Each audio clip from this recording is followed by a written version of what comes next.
Kibah Jati. Ada yang membuat saya sangat prihatin adalah melihat karena mayoritas tadi melahirkan satu kekuatan besar, akhirnya banyak yang lupa. Saya tidak mengatakan semua, tapi kebanyakan mereka lupa. Seperti yang penyanyi katakan tadi, di mana bumi yang kita pijak. Rata-rata saya melihatnya mereka tidak melihat kurang adanya penghargaan kepada sang empunya. Yang dimaksud sang empunya bumi Nusantara sebelumnya siapa? Siapakah leluhur kita sebelum mayoritas menjadi seperti sekarang? Rata-rata mereka malu untuk mengakui. Ada satu contoh yang membuat saya menangis. Kenapa saya biarkan rambut saya terurai? Saya menganggap saya hidup di Indonesia. Saya lahir di Indonesia. Kedalaman batin saya kepada Sang Khalik itu urusan saya dengan Tuhan. Tapi bagaimana cara saya bersilaturahmi, bagaimana kehadiran saya di antara lingkungan keluarganya, saya diterima karena perilaku saya yang didasari oleh budi pekerti. Jadi setiap hari, setiap saat saya berperang dengan diri saya sendiri untuk melahirkan pemikiran-pemikiran yang saya terapkan dalam perilaku, kan gitu. Nah, yang membuat saya prihatin itu ketika kesenimanan saya mulai dikebiri oleh dogma-dogma, ya. Itu yang membuat saya juga akhirnya berperang kembali dengan diri saya, kan begitu. Saya tidak akan melawan dengan keras, tapi cukup menangis di dalam hati, gitu loh. Adalah pemaksaan kehendak terhadap sesuatu yang tidak bisa membedakan antara agama dan budaya. Adalah dari busana saja. Selalu dipandang sebelah mata. Apapun itu, saya tidak menghakimi, tapi itu saya mengalami dan saya melihat. Nah, kalau seandainya di dalam 1 bulan berperang melawan hawa nafsu itu sudah dimenangkan oleh pribadi-pribadi, seorang muslimah, seorang mukmin, gitu. Itu dalam setahun tadi ada penghormatan, ada penghargaan terhadap sesama muslim, sesama berkeyakinan, sama agama, tentu tidak akan terjadi pemaksaan kehendak. Alangkah indahnya itu, gitu. Alangkah indahnya. Saya seorang rocker, orang melihat rocker itu paling orangnya begini-begini. Apakah mereka tahu kedalaman batin saya ketika saya tidak mengenakan hijab? Nah, satu penilaian seperti itu. Nah, kalau menurut panjenengan tugas siapakah ini untuk meluruskan kembali setiap keyakinan, setiap agama pada porsinya di bumi Nusantara ini? Tidak terjadi kembali penekanan, dogma, intimidasi, kebencian yang sudah tersebar dan mengakar. Di mana letak keindahan kefitrian itu sendiri? Terima kasih. Rahayu. Wassalamualaikum warahmatullahi wabarakatuh. Waalaikumsalam.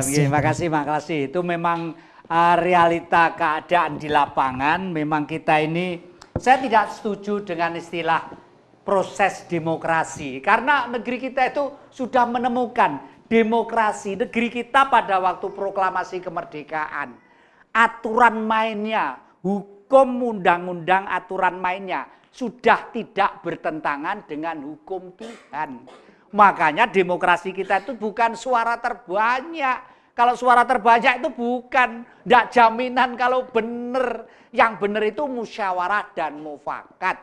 Orang sekian banyak, misalnya ngotot sing ini yang kira jumlahnya misalnya 20, sing 19 ngotot, ayo muangan soate, sing pewedes lomboke 20. Sing sita usul. Sate itu sekarang harganya mahal.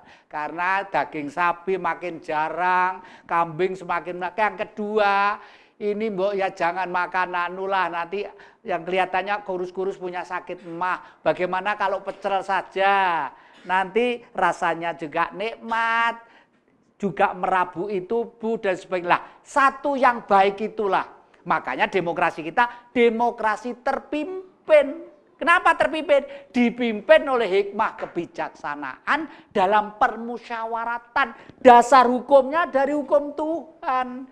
Sudah hukum Tuhan itu baik Al-Quran, baik Injil, baik Tripitaka, baik Weda dan lain sebagainya untuk memudahkan prakteknya, ya, praktek di lapangan sudah diberi kacamata yang sedemikian hebat dan sakti adalah Pancasila. Oleh karena itu semua sepakat di sini tadi, ayolah kembali, jangan meremehkan.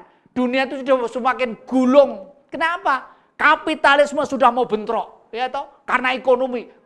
Ekonomi merebut kekayaan yang sebesar-besarnya itu apa? Itu penyembah berhala. Orang materialistis yang tega atas penderitaan orang lain.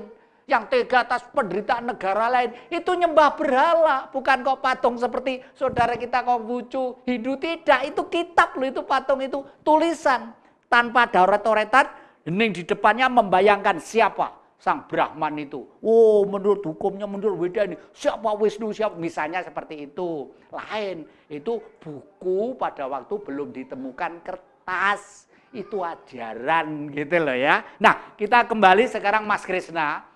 Kelihatannya banyak pertanyaan-pertanyaan, solusinya apa ya? Kalau sudah beginilah, mungkin di Mas Krisna yang mendapat mandat penuh untuk mengembangkan Padepokan Wangon ini untuk, kira-kira solusi apa untuk itu? Monggo silakan. Kira-kira waktunya 3 menit. Matur sembah nuwun, rahayu. Ayo.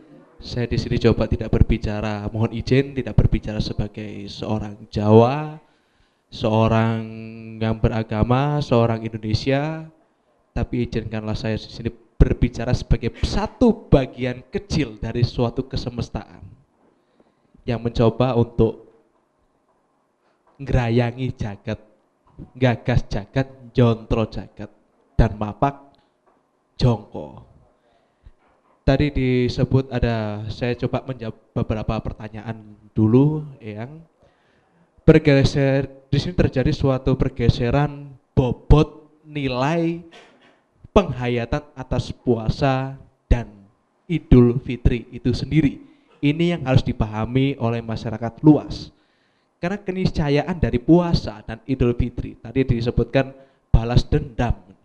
Sebenarnya perang puasa itu perang melawan hawa nafsu atau perang melawan kolek kambing beserta sate-satenya. Itu menjadi pertanyaan yang sebenarnya menggelitik hati. Kita ini perang yang menghabiskan makanan atau perang untuk menahan. Karena kebanyakan orang itu hanya menjadi suatu penahanan, bukan pengendalian. Menahan dan mengendalikan atau mengontrol, self-controlling, itu adalah satu bagian yang sangat-sangat berbeda. Kalau menahan, pasti suatu saat akan ada meledosnya. Dan itu menjadi sebuah keserakan yang luar biasa di masyarakat kita. Sedangkan kalau kita hayati dengan seksama, makna dari puasa dan Idul Fitri itu mendapatkan sebuah pencerahan. Yang pencerahan tersebut akan menyadarkan seseorang untuk lebih tahu diri. Bahwa manusia perlu untuk mengendalikan hawa nafsunya. Bukan perlu masuk surga, itu urusan nantilah, takut neraka urusan nanti. Gejala-gejala itu juga merajut tadi ada titik nol dan purifikasi. Titik nol bagi saya dan purifikasi itu hal yang berbeda. Kalau titik nol itu adalah suatu dimensi radiasi frekuensi maya yang menyemesta. Jadi suatu getaran radiasi frekuensi maya gaib yang menyemesta, yang meruang secara luas tanpa batas ruang, bukan lagi Jawa, bukan lagi Indonesia, tapi sudah luar dunia. Bahkan tidak ada batas ruang dan waktu. Kalau buat saya titik nol di situ, tanpa batas, tidak terbatas. Sedangkan purifikasi sendiri memiliki arti pemurnian diri. Jadi pemurnian diri, sekarang banyak orang ngaku-ngaku manusia. Ngaku-ngaku baik, ngakunya. Itu kalau egois, Semua sekarang tadi berbicara Pandowo, Kurowo, kalau orang egois, saudara sekalian, itu pasti menganggap dirinya maunya jadi Pandowo aja, enggak mau jadi Kurowo. Lalu mohon maaf Mas Krisna, yang terkait dengan antisipasi kondisi, apa Mas Krisna dan kawan-kawan mempunyai program untuk itu? Tolong 1 menit, masih ada waktu. Jadi pembodohan pribadi yang terjadi karena ada egosentris, hanya karena tadi pengakuan publik dan kepentingan citra supaya dianggap suci, dianggap baik, sehingga melakukan puasa sehingga ada suatu perubahan moral yang bersifat praktis hanya ketika masa puasa atau masa Idul Fitri. Sebenarnya itu adalah suatu gejala dari pragmatisme moral dan gejala dan bukti bahwa pemuda yang kelompokan doktrin ya. Jadi itu banyak sekarang. Dan doktrin itu bukan doktrin yang meruang tadi masalahnya. Antisipasi yang kami lakukan di sini adalah merealisasikan dan merekonstruksi serta mereinkarnasi adanya Prophet Noah atau Bahtera Nabi Nuh yang sebenarnya menjadi suatu penyelamat dari banjir bah pada zaman dahulu kala. Tapi di sini banjir bah yang akan terjadi akan disimbolkan dalam ledakan besar atom negatif atau atom angkara yang overload. Jadi semakin banyak tekanan-tekanan negatif, gejolak-gejolak angkara ini suatu saat akan menjadi suatu ledakan yang luar biasa. Dan salah satu selain kita juga terus melakukan penyadaran terhadap masyarakat, kita melakukan suatu gerakan pada budi luhur, kita juga melakukan suatu penyelamatan atau wadah untuk budi luhur.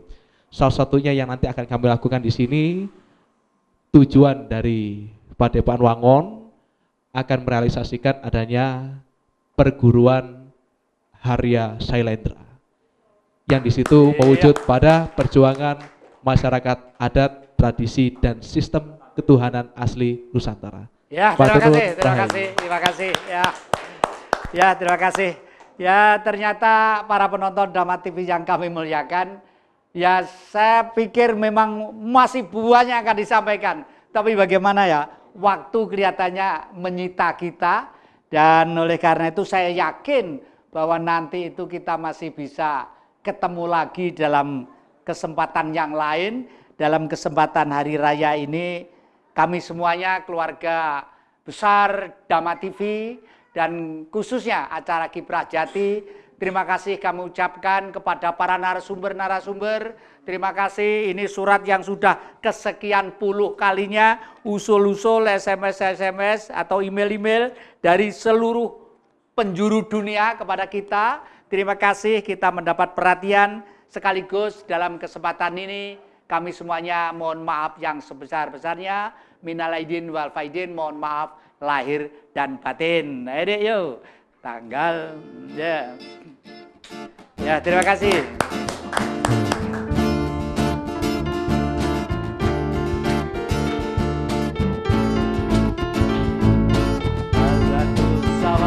Tiap tahun pasti datang, orang menyebut hari itu hari Lebaran.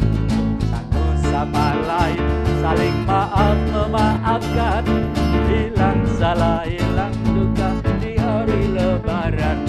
Minal aizin wal faizin, maafkan lahir dan batin.